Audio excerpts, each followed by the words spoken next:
All right, everybody, welcome back to Super Mario RPG on ContinueQuest. Oh, yeah. Let's hear that story about that Gamepro library that you had. Okay, well, I went to the library. Not a place I go, you know. Uh-huh. No, that's for nerds, yeah. Yeah, nerds hang out there. Nerds hang out there. How many nerds did you beat up on the way in? None. I was the pretty big nerd.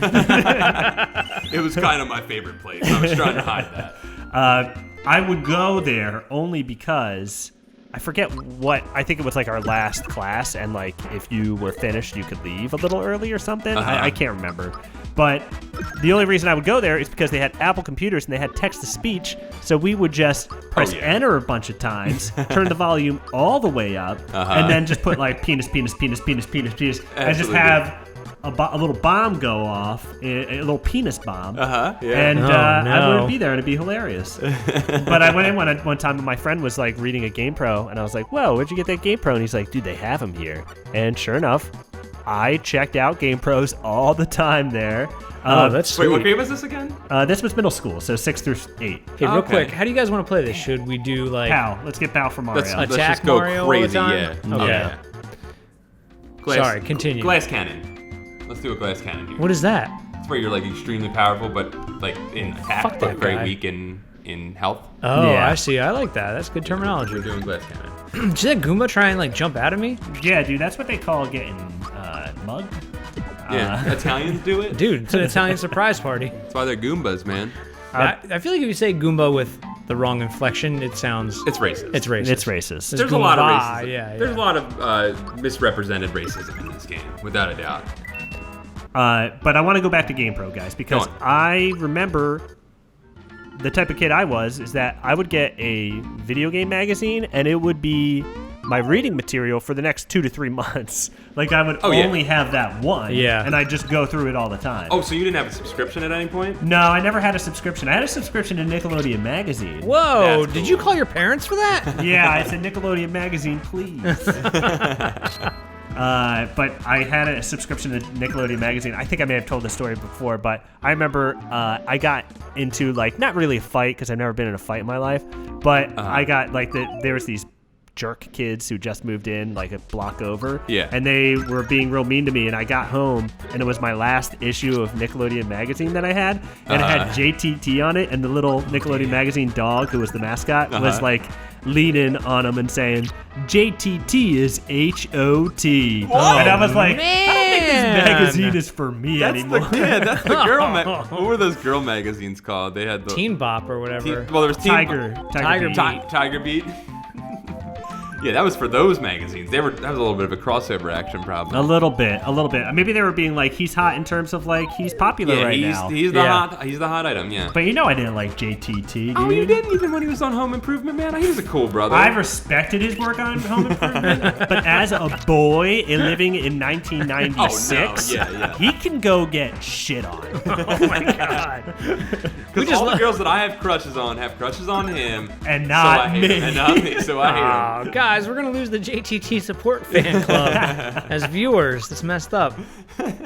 Oh, I remember before I eventually talked to my parents. I didn't have Nickelodeon magazine, but I got GamePro magazine, the subscription. Before I had that, it was the same way. I would get them from my friends that had subscriptions, and I would borrow one. Oh yeah. Or my cousins or something like that, and it would be the same thing where I would read every word in that thing, including the advertisements. So I was like, I need to get every bit of entertainment out of this thing. You know, it's funny you say that, because I was about to say that I had a neighbor who was a friend of mine, and he had all the new video games, and he had a subscription to GamePro and I think Nintendo Power. Yeah. And he would read, he borrowed a GamePro from the library, so it was only Nintendo Power, he didn't have GamePro. But he had it bookmarked, and he was like, oh, I'm on this page, I'm not done it yet. I was like, what the I was like, no, dude, a magazine you look at, and then when you see something cool, you read about it.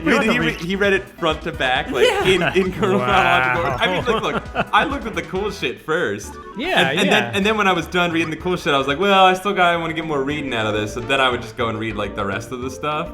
But I never went through it chronologically like a book or something. Yeah, no. He was, it was riveting apparently, because he was almost done the thing. Hold on, don't spoil the end. I haven't gotten to that review yet. Don't spoil that for me, please.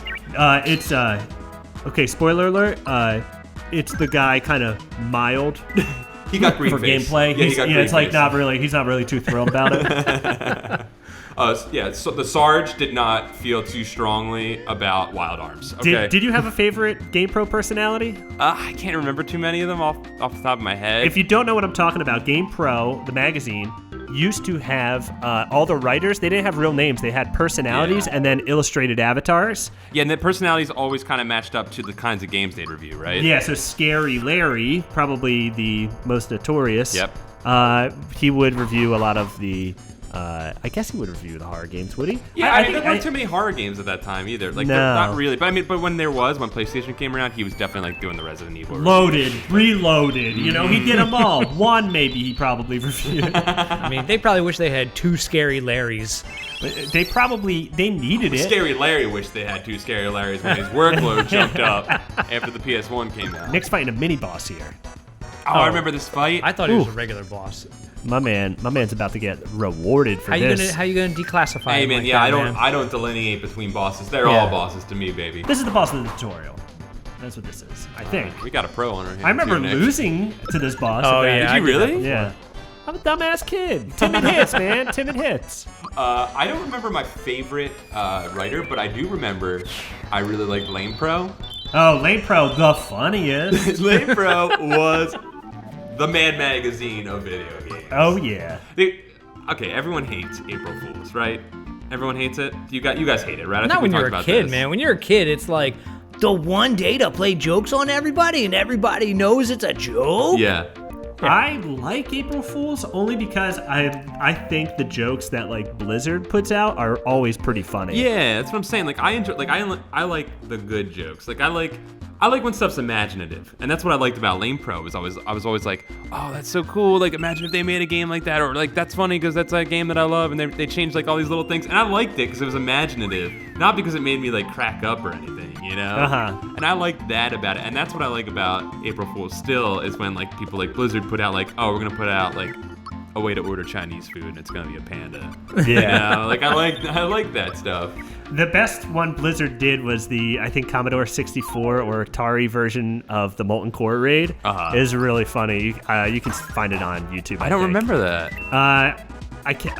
You'll just have to watch it. I don't want to go into too much detail, but it's funny you bring up Lame Pro because when I was a kid, I was like, I guess I was the funny one amongst my friends. I was a nerd, so like most of my jokes fell flat. You're hanging out in libraries, man. Hanging out in libraries, doing the penis bomb. Hey man, the penis bomb was probably a hit. Killed every time. You weren't around to see it, but that's, you know, if a tree falls in the forest, you know what I mean? It was funny.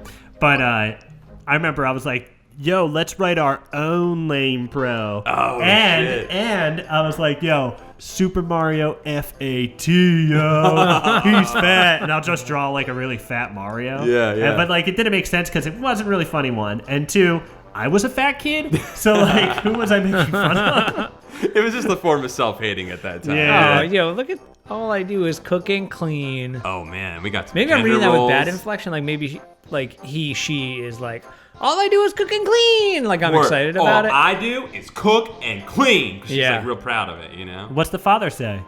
I just got home from work. He just eats it. Oh, so what she a- cooks and cleans it, and he eats What a it, man. slob. My brother's upstairs. Gotta go upstairs. Gotta go meet the brother. I don't even need stairs. Now I think this on is that the room. bookshelf, Yeah, up here. That's where the Blah. first hidden cube is? Oh no. you gotta get under them in the center, I think. Yeah. Maybe. Maybe not. It might Oh not no, be you in know there. what? I think he tells you about it. Oh, and then you gotta go do it.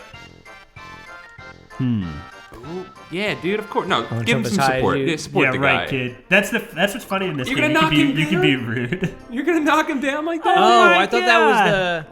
Oh, gotcha. Oh, okay. Give I the kid a misread it. little love, man. I misread it. Look at this.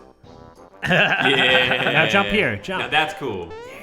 That's what I call a cool video game Super plan right high. there. Now that's a cool guy being nice to a kid. There's, I know there's one in the Mushroom Kingdom that you have to get. Like you get one shot to get this one. Because you have to like walk on Toad's head as he's walking into the castle, and if you miss it, You never get another opportunity. I hate that shit. Oh, yeah. That kills me inside a little bit when I miss things. Yeah, that's what I at a certain point I had to stop like trying to collect everything in games because it was driving me crazy. Yeah, dude, it'll absolutely drive you insane. And that's what RPGs do to you. They make you talk to every single person, click on every single cabinet. Oh god, it's maddening. It's so maddening. We were talking about this, and I think we were talking about this during the Secret of Mana one, that same feeling. But the nice thing about Secret of Mana is you can't click on a lot of stuff, so they kind of save you that time. Yeah. Probably because it's an action RPG. What I remember loving about this was, and I love this in video games in general, when you play a game like Super Mario that has like a pretty distinctive world, but you never get to. Look at that. Moving. Locomotions for suckers. I never knew that. That's awesome. Nice work. Where you get to explore parts of the world that you would never have gotten to explore in like the platformer because there's no reason for it. Mm-hmm. So you get to explore like the Toad Village. Like I remember when in Quake you could go into the Simpsons house, and it was so cool because you were like, oh my god, this is... custom map? Yeah, on a custom map, and there was the custom map, and you could be like, oh my god, this is what the Simpsons house looks like, and I can go anywhere inside of it, and like just existing inside of this like fake place, but it becomes a little more real when you can like go into any part of it anytime you want.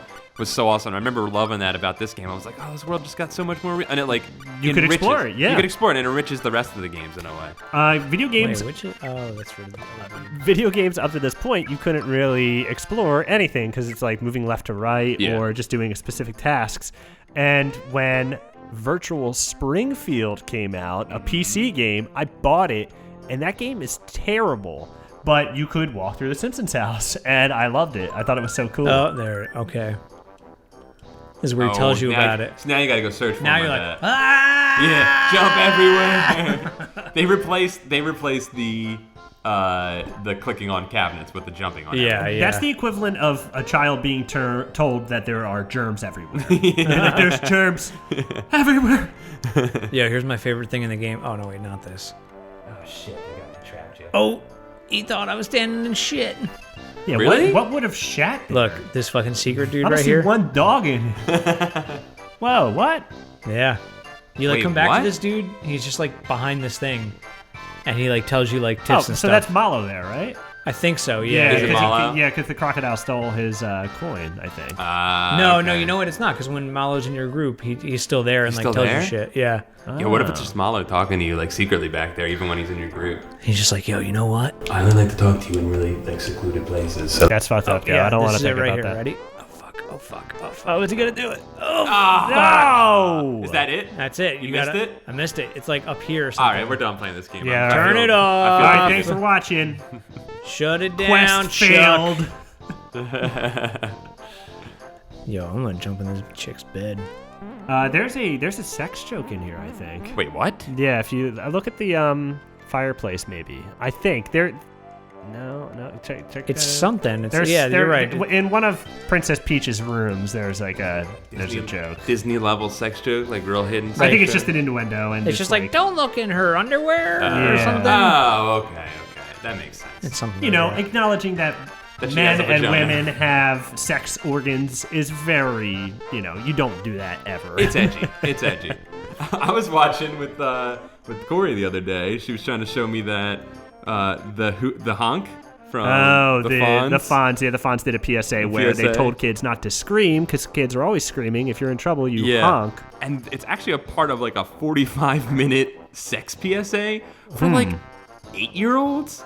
And I was like, that seems a little young to be starting to explain. I mean, I understand what they're going for, but I was like, let's just save the like real detailed discussion of that for like another 2-3 years from now. Well, I think it was probably like that because it was the first time that they were really addressing that, oh yeah, there's some really bad people that exist and you need to stay away from them. Yeah. There's some mallows hiding behind buildings that you don't want to talk to. You know what I'm saying? There are good people. You and I are good, but there also exists, and you may take this route if you wish, evil people. And we honk at them. We honk at those people. We honk to get away from them. Yeah, the only problem with this game is this beginning portion. It's so long. Pretty tedious for a while. Here's the good stuff. Oh yeah. When he's this is what you're talking about. Dude, when he pantomimes. That's good charades right there, man. Yo, Mario, he had a secondary career as a stage actor. Yeah, that was he wears many hats. Well, the I think I read this on a Did You Know Gaming or something, like it was like a conspiracy or something, but it was like that all the Mario games are actually just plays. Oh, what? Yeah, because like Mario 3 starts with the curtain coming up. Yep. And 2 does, right? 2? No, 3 does. 2 does as well, though, doesn't it? 2's the dream one. Yeah, but it's also, I think it's presented as a play. As a play. But like in this, Mario is not only the hero, but he's also like a performer, and he's funny, and it's like very comical. It works. I don't know. Yeah. Chuck's playing us off again. Chuck.